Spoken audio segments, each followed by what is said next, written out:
বিএনপির নেতা আমানুল্লাহ আমান দুর্নীতি মামলার রায় ৩০শে এপ্রিল। অবৈধ সম্পদ এবং অবৈধ সম্পদে বিবৃতি তথ্য গোপন অভিযোগ করা মামলা ১৩ বছর তাগের দাঁড় থেকে খারিজ চেয়ে বিএনপির নেতা আমানুল্লাহ আমান আপিল বিভাগের রায় ৩০শে এপ্রিল ধার্য করা হয়েছে। আপিল বিভাগ মঙ্গলবার ৪ মার্চ বিচারপতি মোহাম্মদ আশরাফুল ইসলামের নেতৃত্বে আপিল বিভাগ এই আদেশ দেন। আদালতে আমানুল্লাহর পক্ষে শুনানি করা হয় ব্যারিস্টার মাহমুদুল্লাহ খোকন। ২০২৩ সালে ১২ সেপ্টেম্বর দুর্নীতির মামলা ১৩ বছর সাজা বিবৃতি আপিলে দায়ের করা হয়। বিএনপি নেতা আমানুল্লাহ আমান ও আপিলে আবেদনে তিনি খালাস পেয়ে যান।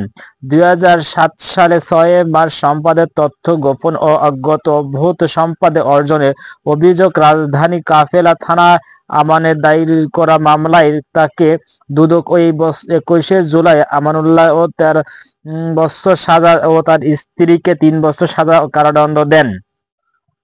বিষয়ে সাজা আদালত এর পরে এই রায় বিরুদ্ধে হাই কমিশন আপিল করে। তারে ২০১০ সালে ১৬ আগস্ট হাইকোর্টে তাদেরকে খালাস করে দেয়। পরে হাইকোর্ট ওই মামলার রায় বিরুদ্ধে আপিল বিভাগ আপিল বিভাগে ২০১৪ সালে ২৬শে মে হাইকোর্ট রায় বাতিল করে আপিলটি পুনরায় শুনানির নির্দেশনা দেয়। ২০২৩ সালে ৩০শে মে হাইকোর্ট এই শুনানি দুর্নীতি দমন কমিশনার মামলাটি আমানুল্লাহ আমানকে ১৩ বছর ও তার স্ত্রীকে ৩ বছর কারাদণ্ড রায় ধার্য রাখেন। শেখ হাসিনার বিচার হওয়া পর্যন্ত নির্বাচনের কথা যেন কেউর মুখে না শুনি সানজিদ আলম। আওয়ামী লীগের বিচার না হওয়া পর্যন্ত নির্বাচন হবে না বলে মন্তব্য করেছেন জাতীয় নাগরিক পার্টি উত্তর মুখ্য সংগঠন সানজিদ আলম। মঙ্গলবার ৪ মার্চ সকাল ১০টার দিকে রাজধানী বইমুখে ২৬ ছাত্র জনতা অভ্যুত শহীদের কবর জিয়ারতে এই দোয়ার মোনাজাতের শেষে সাংবাদিকদের কথা বলেন তিনি। সানজিদ আলম শেখ হাসিনার নির্দেশনা এতগুলো হত্যা করা হলো, সেই খুনির বিচার না হওয়া দেখা পর্যন্ত কিভাবে এদেশে মানুষ ভিত্তিতে কিছু চিন্তা করে? খুনি শেখ হাসিনা বাংলাদেশে নিয়ে আসতে হবে, বিচার মঞ্জুরও দায়ের করতে হবে, ফাঁসির মঞ্জুরি দায়ের করতে হবে। তিনি বলেন, শেখ হাসিনা ও আওয়ামী লীগের বিচার না হওয়া পর্যন্ত বাংলাদেশে কোনো মানুষ কোনো রাজনৈতিক দল ভুল করেও যেন নির্বাচনের কথা না বলে। যতদিন না আমরা খুনি শেখ হাসিনা ওই ফাঁসির মঞ্জুরি দেখছি এই বাংলাদেশে কোনো নির্বাচন হবে না। তিনি আরো বলেন, আমরা রাজপথে ছিলাম আর রাজপথে আছি। ভাইয়ের রাজপথে জীবন দিয়েছেন আমাদের, যেন মায়েদের চোখের দিয়ে এখনো কান্না ঝরছে, পানি পড়ছে। আমরা যেন মারা গেলে আত্মা খুনি শেখ হাসিনার বিচারটা দেখে যেতে পারি। আমরা শুধু আপনাদের কাছে একটা অনুরোধ করতে পারি, আমরা আপনাদের জায়গা থেকে মায়েদের পাশে থাকছি, সর্বটুকু চেষ্টা করছি। জানা গেছে আজ বিকাল ৩টার দিকে কেন্দ্র কার্যালয় নির্বাচন কমিটির পরিচালনা সভা অনুষ্ঠান হবে। সেখানে পার্টি আহ্বায়ক মোহাম্মদ নাহিদ ইসলাম ও সদস্য সচিব আখতার হুসাইনের নেতৃত্বে কেন্দ্র সদস্য উপস্থিত থাকবেন। উল্লেখ, গত ২৮শে ফেব্রুয়ারি বিভাগের রাজধানী মানিকগঞ্জ মিয়া ও সমাবেশে যোগ দেন। জাতীয় গণপরিষদ নির্বাচন একসাথে চায় এনসিপি, নাহিদ ইসলাম।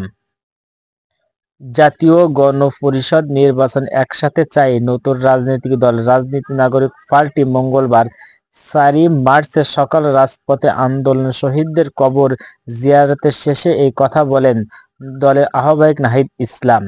তিনি বলেন, জুলাই বিপ্লবে ফাঁসিবাদী সরকারের বিরুদ্ধে শত শত ছাত্র, তরুণ, বিবৃতি, শিক্ষার্থী জীবন দিয়েছেন। আহা, জানো কত যন্ত্রণা। দ্রুত সুস্থ এই বিচারের আওতায় আনা হোক বলে দাবি করেছেন। মানুষের কাছে দোয়া চেয়ে তিনি এনসিপি শেখ হাসিনা দুশমন বিচারে দেখতে চাই বলে মন্তব্য করেছেন নাহিদ ইসলাম। এই সময় জাতীয় নাগরিক পার্টি সদস্য সচিব আখতার হুসাইন নেতৃত্বে কেন্দ্রীয় নেত্রী উপস্থিত ছিলেন। এর আগে সকাল ৮টার দিকে জাতীয় নাগরিক পার্টি এনসিপির নেতা কর্মীরা শ্রদ্ধা নিবেদন করেন। এই কর্মসূচির মাধ্যমে এনসিপি তাদের রাজনৈতিক দলের যাত্রা অনুষ্ঠান করছে। সুতরাং এদিকে বিকেল ৩টার দিকে কেন্দ্র কার্যালয় নির্বাহী কমিটি পরিচালনা সভা অনুষ্ঠান হবে। সেখানে পার্টি আহ্বায়ক মোহাম্মদ নাহিদ ইসলাম ও সদস্য সচিব আক্তার হোসেনের নেতৃত্বে কেন্দ্রীয় সদস্য উপস্থিত থাকবেন বলে মন্তব্য করছেন। গতই ২৮শে ফেব্রুয়ারি বিকেল রাজধানী মানিক মিয়া অবশ্য বিশাল সমাবেশের মাধ্যম দিয়ে নতুন রাজনৈতিক দল উপস্থাপন করেছে বা দায়ের করেছে। অর্থ পাচারের মামলা তারেক রহমান ও মামুনের আপিলের রায় ৬ মার্চ। সিঙ্গাপুর অর্থ পাচার অভিযোগে মামলা বিএনপি ভারপ্রাপ্ত চেয়ারম্যান তারেক রহমান ও ব্যবসায়ী গিয়াস উদ্দিন আল মামুন সাজা বিরুদ্ধে আপিলের রায় জন্য আগামী ৬ মার্চ দিন ধার্য করা হয়েছে আপিল বিভাগ।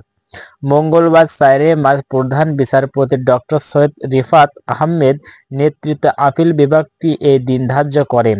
আদালতের আবেদন পক্ষ ছিলেন ব্যারিস্টার মোহাম্মদ জাকির হুসাইন ও অধ্যাপক জাকির হুসাইন। গত বছর ১০ ডিসেম্বর সিঙ্গাপুর অর্থ পাচারের অভিযোগের মামলায় বিএনপি ভারপ্রাপ্ত চেয়ারম্যান তারেক রহমানকে ৭ বছরের সাজা স্থগিত করে আপিল বিভাগ। মামলা থেকে তারেক রহমানের বন্ধু ও ব্যবসায়ী গিয়াস উদ্দিন আল মামুন ও ৭ বছর সাজা স্থগিত করা হয়। একই সঙ্গে তাদের জরিমানাও স্থগিত করা হয় আপিল বিভাগ।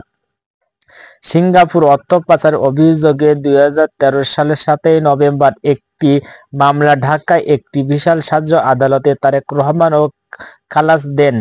ওই মামলায় বিশিষ্ট ব্যবসায়ী গিয়াসউদ্দিন আল মামুনের ৭ বছর কারাদণ্ড দেওয়া হয়। তারেক রহমানকে খালাস করার পরে বিরুদ্ধে দুর্নীতি দমন কমিশনার ও দুর্নীতি হাই কমিশন আপিল করে।